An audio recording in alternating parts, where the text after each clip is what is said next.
வணக்கம். தமிழ்நாட்டுல அடுத்த சில நாட்களுக்கு வானிலை எப்படி இருக்க போகுதுன்னு தெரிஞ்சுக்கணுமா? சென்னை வானிலை ஆய்வு மையம் ஒரு முக்கியமான அறிவிப்பு வெளியிட்டிருக்காங்க. ஒரு கனமழை வரப்போகுது. அது என்ன ஏதுன்னு முழுசா இந்த விளக்கத்துல நம்ம பார்க்கலாம். வாங்க. முதல்லயே முக்கியமான விஷயத்துக்கு வந்துடலாம். தமிழ்நாட்டுல மொத்தம் 7 மாவட்டங்களுக்கு வரப்போற 2 நாட்களுக்கு கனமழை எச்சரிக்கை விடுத்திருக்காங்க.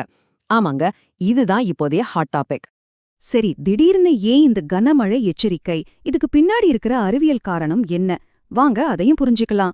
வானிலை மையம் சொல்றத பார்த்தா இதுக்கு 2 வளிமண்டல அமைப்புகள் தான் முக்கிய காரணம். வளிமண்டல சுழற்சின்னு சொல்றாங்களே, அப்படின்னா என்னன்னு யோசிக்கிறீங்களா? ரொம்ப சிம்பிள். கடலுக்கு மேல காத்து பெரிய அளவுல சுத்திட்டே இருக்கு. ஒன்னு மாலத்தீவு பக்கத்துல, இன்னொன்னு நம்ம வங்கக்கடல் பகுதியில. இந்த 2 சுழற்சியும் சேர்ந்துதான் காத்துல இருக்கிற ஈரப்பதத்தை எல்லாம் ஒன்னா இழுத்து நம்ம பக்கம் மழையா கொண்டு வரப்போகுது. கனமழை வரப்போகுது சரி, ஆனா இப்போதைக்கு நிலைமை எப்படி இருக்கு?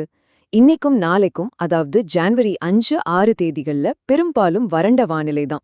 ஒரு புயலுக்கு முன்னாடி இருக்கிற அமைதி மாதிரி. காலையில லேசா பனிமூட்டம் இருக்கலாம், ஆனா இந்த அமைதி ரொம்ப நேரத்துக்கு நீடிக்காது. சரி, இப்போ நாள் வாரியா பார்க்கலாம். மழை எப்படி மெதுவா ஆரம்பிச்சு எப்போ தீவிரமாக போகுதுன்னு ஒரு டைம்லைன் மாதிரி பாத்துருவோம்.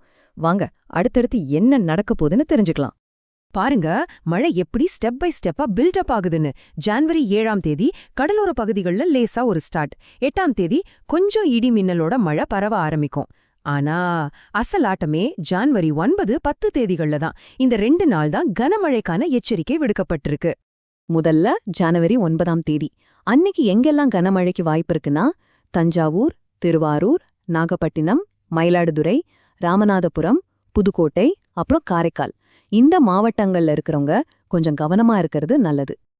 அடுத்த நாள் ஜனவரி 10. அன்னைக்கு மழை இன்னும் கொஞ்சம் வழக்க பக்கம் நகர ஆரம்பிக்குது. தஞ்சாவூர், திருவாரூர், நாகை, மயிலாடுதுறையில மழை தொடரும். அது மட்டும் இல்லாம கடலூர், விழுப்புரம், புதுச்சேரி, காரைக்கால் பகுதிகளையும் கனமழை தாக்க வாய்ப்பிருக்கு. ஓகே, இப்போ மத்த மாவட்டங்களோட நிலவரத்தை பார்த்தாச்சு. அடுத்து எல்லாரும் கேக்குற ஒரு கேள்வி, நம்ம சென்னையோட நிலைமை என்ன? சென்னை மற்றும் அதன் புறநகர் பகுதிகளுக்கு என்ன மாதிரியான வானிலை இருக்கு? வாங்க அதையும் பாத்திரலாம். சென்னை வாசிகளுக்கு ஒரு தகவல். அடுத்த 48 மணி நேரத்துக்கு, அதாவது இன்னைக்கும் நாளைக்கும் பெரிய மழைக்கு வாய்ப்பில்லை. வானம் ஓரளவு மேகம் மூட்டமா இருக்கும்.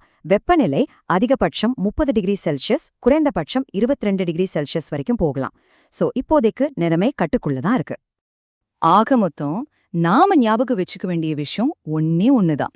ஜனவரி 9 அப்புறம் 10 இந்த 2 நாட்கள் தான் ரொம்ப முக்கியம். நாம லிஸ்ட்ல சொன்ன மாவட்டங்கள்ல இருக்கிறவங்க கண்டிப்பா ரொம்ப விழிப்புணர்வோட முன்னெச்சரிக்கையோட இருக்கணும்.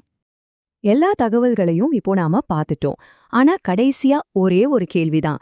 வரப்போற இந்த மழைக்கு நீங்க தயாரா இருக்கீங்களா? பாதுகாப்பா இருங்க, தயாராக இருங்க. அடுத்து ஒரு அப்டேட்டோட சந்திக்கலாம்.